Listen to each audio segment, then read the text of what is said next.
Hello Philippines and hello world! Maayong adlaw, Davao!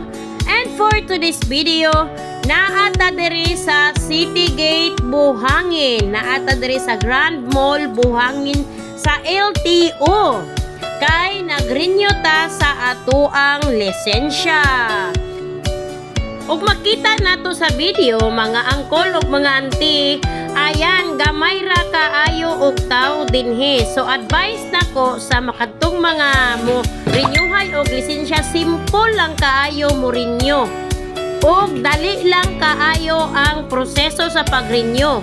Mauna nga ayaw na mo pag picture kay mahal kaayo. Pila ra may gastohon in town oy kung mag-ano ka, kung ikaw gyud mismo didto ang mag-exam dali ra pod kaayo mag-exam.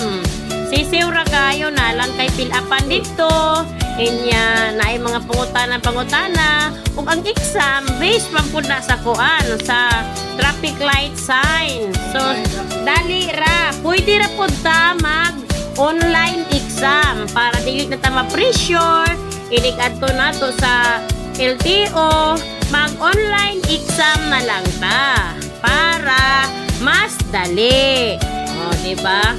Tapos, dinhipod, wala kaayoy tao. O, dali rapod ang proseso. O, diba?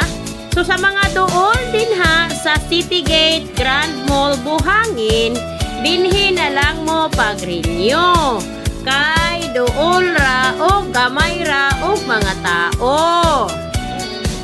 Ang mabayran jud sa permiro kay 450 lang. Mag-medical na kaana nya. Pag human og medical, maghulat na po ka, tawagon na po ka, nya pagkahuman, ang last nga proseso, ang bayaran nimo 660 ra jud. O, diba? Barato ra man di ay mag-renew og lisensya. Pero kung adto ta sa picture, mangutana, halos di ta ka-afford kay mahal man.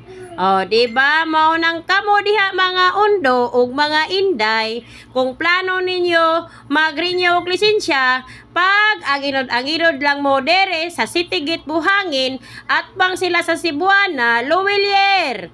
Dinhi lang sa Ubos sa City Gate. Thank you for watching!